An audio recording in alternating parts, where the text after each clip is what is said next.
Okay, the next is going to be a tag team presentation. Susan Sitkoff and Joseph Bartlett from Geosyntec. Joe's from Geosyntec, Susan's from the city of Orlando.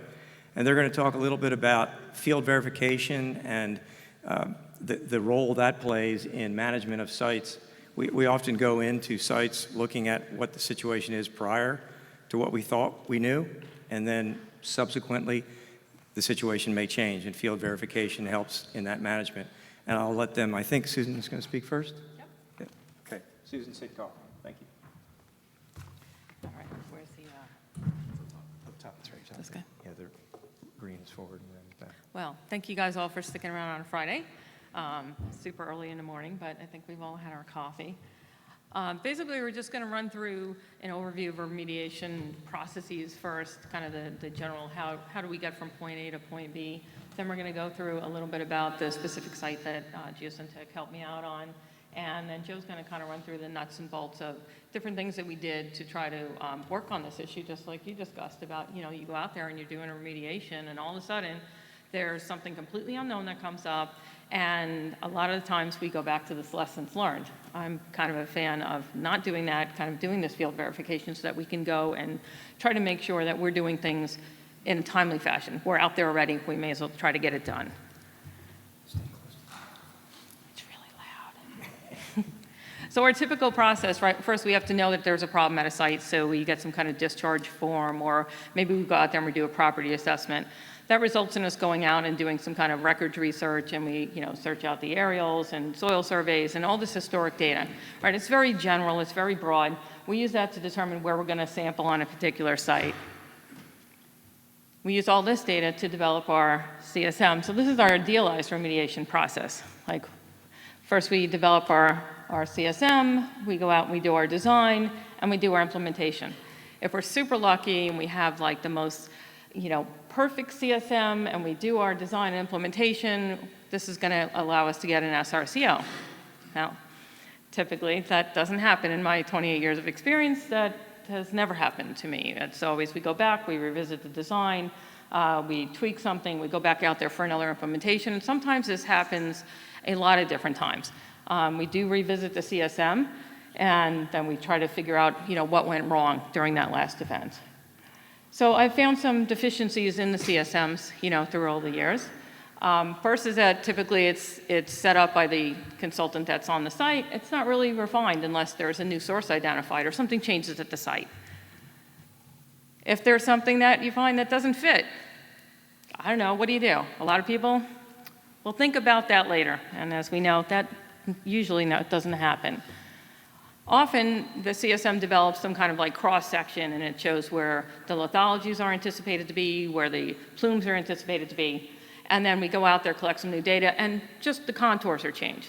There's never a look at all the comprehensive data to try to figure out, you know, was something overlooked in the past? Did we have some more data that could have helped us, you know, develop a better idea of what really is going on out there? So, what happens when your assessment and remediation activities span several decades? A lot of consultants work at the site. What if you don't have the well construction details, right? What if you have multiple remedial implementations and you use all different technologies? Or if some data wasn't available when you were doing your development? What if you find a new layer? You've been out there at the site for 20 years, and all of a sudden you take a sample and somebody new goes, oh my God, we have this layer, and it is driving all the impacts in this area. Well, that's what happened at this site. So I kind of came into this after the mix. I'm only at the city a couple years now. So this site was identified in the 1990s, right? I was still around then, but not down here in Florida. It spanned 40 acres, had 5 different zones of impacts. And it's in an industrial area, but it's surrounded by all these residents. The concentrations of TCE were above 100,000 ppb. They used multiple remediation technologies at the site. And there's been 6 consultants since it started. So as you can imagine, you know, the consultants aren't all talking to each other, and we've had somebody at the city trying to kind of drive this bus. So they came up with the original CSM back in 2003. And as you see, there's a multitude of TCE impacts as we go down through these different zones. So these zones were selected by the first consultant that was at the site. The EPA got involved because of the concentrations, and the EPA used all their experts to come up with a remedial design. City's paying for it, so let's throw the whole kitchen sink at it, right? So as you see, there's a multitude of things that were implemented all at the same time. But one of the things I want to point out is just in the blue, where we have all the screen zones. These don't match what the original consultant had. So this is what the EPA wanted to do. We're not even looking at a 20 to 25-foot zone, which was one of the primary zones that was impacted as identified by the original consultant. So of course, and then we've got this design, we've got to put it out to bid, so you can't have the experienced person that already worked on the site do the remedial implementation. We have to solicit it, pick somebody new, and they come in. So the new consultant came in, and they went through and they revised the CSM. They did some additional sampling, they found that there were more sources, they found DNAPL. That was something that wasn't identified in any of the original work that was done. They did, at least confirm that the mass was primarily focused in Zone A and Zone B, and they identified that there was some interaction between Zone A and Zone B.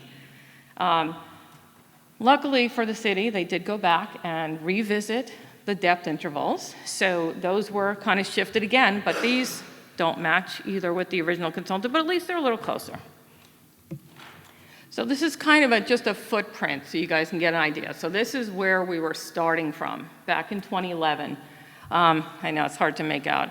I wasn't happy with those, with the maps. I wasn't there. They would have been redone if it was me, but just, kind of get an idea. The reds are the highest concentration. So we're talking about 100,000 ppb with all those red zones. And then you also notice that we have a lake to the south. So anybody who's done any kind of remediation knows there's some additional restraints because of that. So in 2011, these were all the remedial activities that were implemented. So as you can see, it's pretty substantial, focused on Zone A and Zone B. And I just wanted to kind of give you an idea of how these were all set up. So the tiny, tiny little red box there is actually where the discharge occurred. This was a former machine cleaning plant. So they just used to clean things in the parking lot and, with TCE, and you just, dump the rest of the drum in the back when you were done. So they decided they were going to focus on that. So we had, like our pump and treat system and air sparge and electroreductive heating. Then we have a northern plume, so that was a high concentration. That was above 100,000 ppb. So they went out there more aggressively with some ISCO to do that. And then they set up this enhanced reductive dechlorination, which was really this big molasses system that was designed to pump molasses into the subsurface so that you could activate the bacteria that live there in order to reduce the CCE. So this I wanted to show just the expansiveness. I mean, the goal really was to be in contact, right, with the subsurface. You want to have as much contact with the molasses that they were using in order to get the best results, right? That's what we've always been told. That's what we've always learned. And we did see some good results from that. But it wasn't enough, right? Since that particular implementation was done under a GRIP program, right? Now, if you guys new to the business, that's not a new thing anymore. That's not a big thing anymore. But there used to be this guarantee of we can reduce the contamination in the subsurface 99%. Well, that sounds great until you do the math and you realize you're not even close to the actual goal for TCE if you're removing 99% of that mass. So we went out there again and we revisited it and decided that, the city wanted to kind of still, we volunteered to clean this up. We're still trying to get this cleaned up. So we came up with another work plan this year. We went back and reviewed the CSM. We built in some kind of, I want to call them pre-implementation, really it fits with your design verification testing. So we were on the, boots on the ground, ready to do the implementation, went out there and collected some samples to verify some data that we had. And, shocker, didn't quite fit what we were expecting. So we revised the CSM, like out there in the field, on the fly. We had some flexibility built in, so we moved stuff around. We did the implementation. Then, I like to throw some curveballs at everybody. So in the middle, I threw some other stuff at Joe that he'll talk about. And then, we conducted some performance monitoring at the end.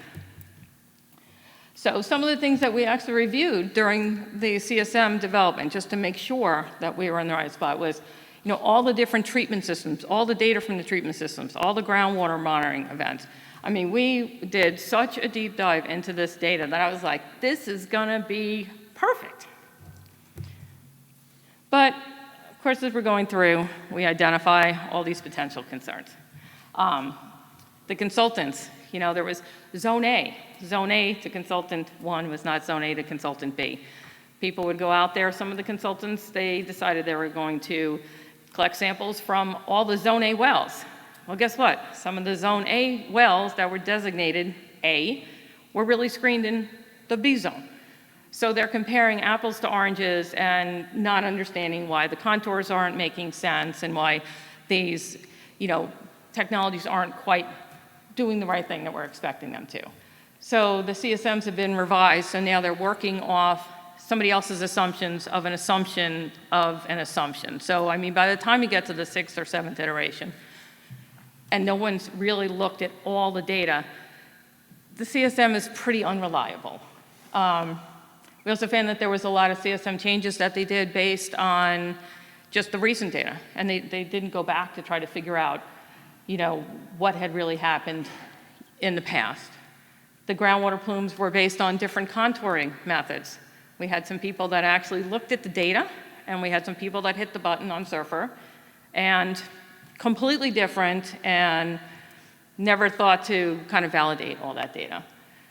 We also found that the data included sources like DPT, which is a great screening tool, but when you're trying to go back to a CSM and make some really broad assumptions, it's not really the best tool.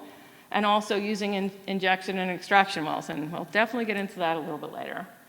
So all these different technologies that were implemented in this really smaller area, especially in the source area on the site, resulted in this dynamic groundwater environment. And that is where I got Geosyntec involved, and Joe is going to take it from here. All right, thank you, Susan. Thanks, everyone. So Susan mentioned we got involved during the design and implementation of the strategy out here. Strategy was a bioremediation with some targeted source zone treatment as well. This included a couple different amendments, a small droplet electron donor really designed for dispersing, continued dispersion off-site, and a large droplet electron donor designed to be injected in place and serve as a long-term source for food for the bugs. And the bioremediation amendments were implemented in the high concentration dissolved plume based off of TCE equivalents of greater than 10,000 but less than 100,000 ppb. And so for those higher concentration source areas, greater than 100,000, we injected emulsified zero-valent iron as well.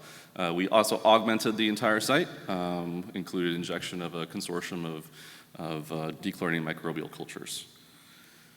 All right, so something that was mentioned, as Susan illustrated, this is a very complex, very dynamic site. In addition to that, we had some time constraints, which is always great. So we had a new property owner, had to deal with building rapport, access agreements, and then, of course, they had a redevelopment schedule that they wanted to stick to, so we needed to implement prior to their shovels getting to the ground. We knew this going into it, so we were limited with really, we only had a select mobilization, a small mobilization, and just collected select DPT groundwater samplings, all that we could. And then really we're heavily reliant on the existing well network. And so I say well network and not monitoring well network because we did have to rely on samples collected from different remediation wells. That's a soapbox I won't entirely get on right now, but this resulted in a CSM and a design based off of all that. So you can see here different zones A, B, and C were injected, and again, multiple amendments, EZVI in the source areas, and electron donor solutions in the surrounding high concentration dissolved plume. Moving forward beyond that, cross-section of the area, this cuts through the parking lot. We can see that the higher concentrations and the source areas are, co-located with the treatment areas with the parking lot. But more importantly here, we can see that our different zones. Zone A, mainly just medium fine sands overlying our clay unit, undulating on site anywhere between 35 and 40 feet BLS.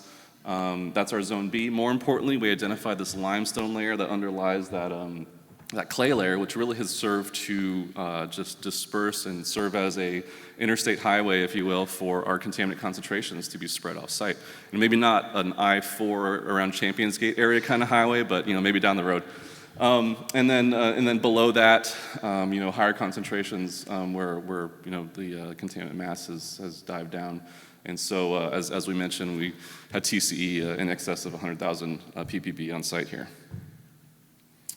So, normal pre-injection activities, conducted some baseline sampling. This included collecting samples from existing wells as well as newly installed wells, VOC parameters, as well as electron donor, TOC evaluation parameters, dissolved gases, our bug concentrations, and et cetera, et cetera. At this time, we started to become speculative of the existing wells and really just start identifying some data gaps and that things just weren't lining up. So we did a deep dive into well construction and well amenability for representative samples, things like that. And more importantly, we were able to, knowing that we were on a fast burn here, we built in some pre-implementation DBT groundwater sampling following our design finalization, right, just to verify things. So we built that step in there, knowing that we could potentially change things. So that's what happened. We went out there, we did verify that we still had high concentrations that need treatment, but things started changing from what we initially laid out.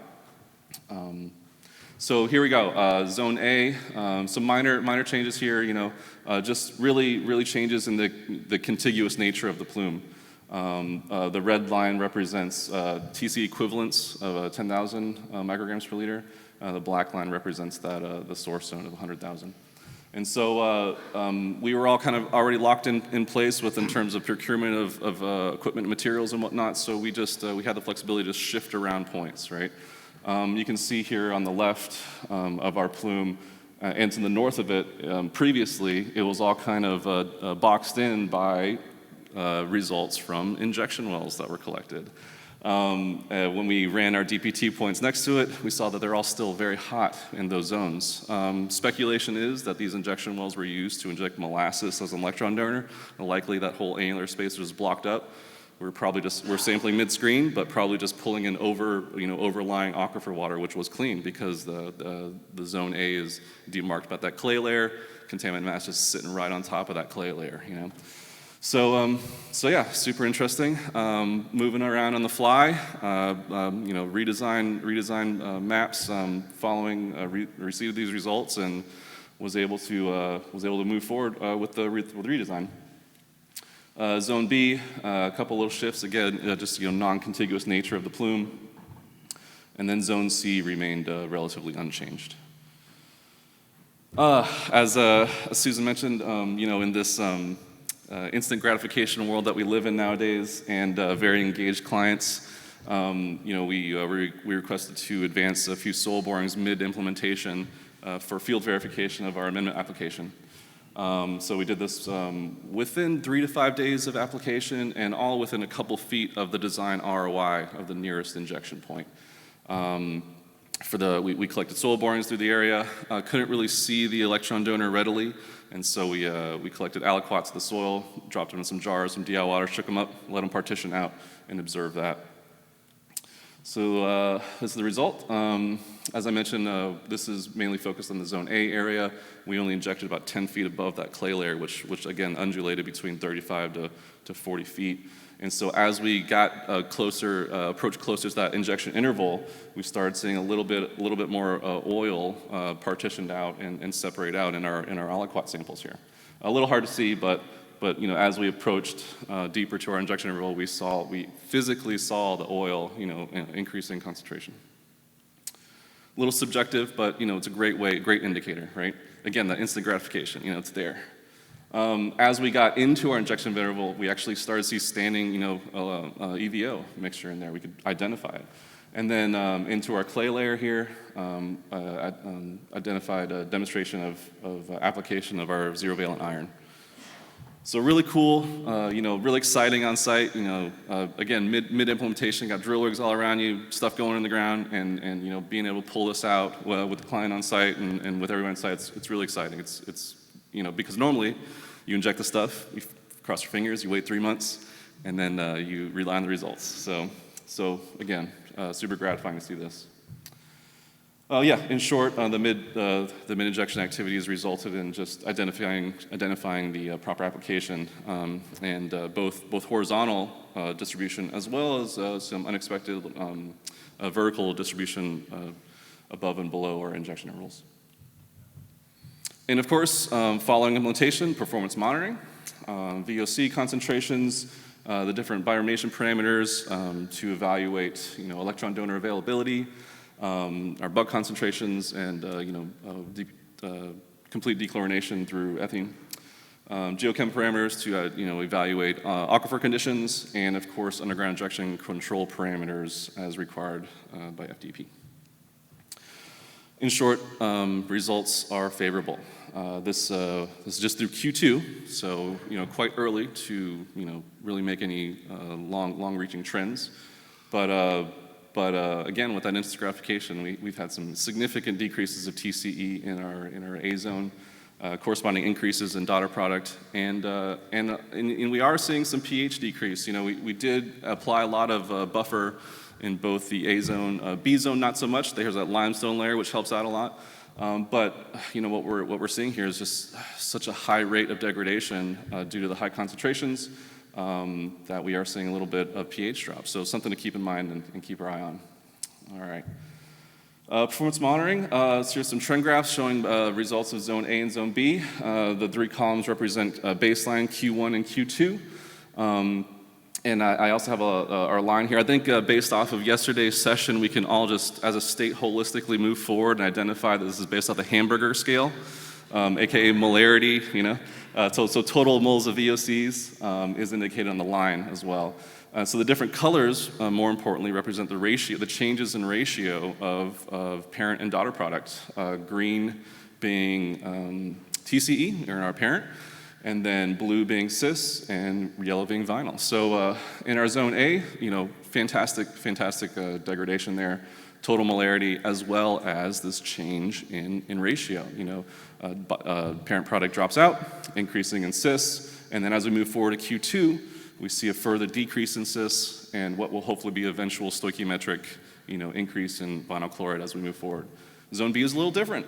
If you recall, this is a very highly transmissive zone there, and so what likely happened is a lot of concentrations got mixed up, both abiotically and biotically, deabsorption from source zone material back into dissolve phase, and so we saw an increase in concentrations initially in Q1. This is indicated by the total moles as well as increase in ratio TCE, right? This is product, being diffused back in the dissolved form. Q2, fantastic drop from that point, and again, keeping in mind these ratios, decrease in parent product, cis was remaining, but we're also increasing vinyl chloride here as the dechlorination process continues. All right, Susan? All right. So I just wanted to run through our conclusions. We were really lucky that we went out there and did the DPT. I mean, if we had relied on the old data that was from the injection wells, we would have missed an entire area of the source at the site, and the city again would be in the same predicament of trying to figure out what the heck to do and what went wrong with the CSM. So I'm a huge fan of verification to make sure, especially since you're already out there, you already paid for the mobilization, you have everything on site to collect some extra samples. Build an extra day in there, put some extra samples in it just in case, right? And that way at least you have the flexibility to go out there and maybe catch something like this and have enough time to revamp things so that you do get a better implementation of your amendments. The samples that we collected during the RA, of course, I kind of threw Joe under the bus with that one. Like, hey, let's go take some soil samples today. And I was very happy that they accommodated that request from me. And it was nice to go out there and actually physically be able to see the amendments that we had injected, because sometimes you don't really know, what we do is treat stuff that nobody sees and we care about, but most people never think about, So it was nice to actually be able to see something that you finished the design for and went out there and implemented, to actually see that that you had the distribution that you were anticipating. And also the efficiency of the strategy that we did. I'm very happy with the outcome so far. We've only had 2 quarters of sampling so far. But I'm looking forward to, going back to the CFO in a couple weeks and saying, hey, we want more money for the next phase down the street, which is our next hot zone. And we're going to do the same thing with, some verification sampling. And I hope, at least from the first 2 presentations, that everybody really does take a deep dive into their CSMs before they put together, some really extensive remedial action plan, and then make sure that you're capturing everything and make sure that you're taking an extra look for stuff like that. So with that, thank you guys. Appreciate all your time this morning. Well timed.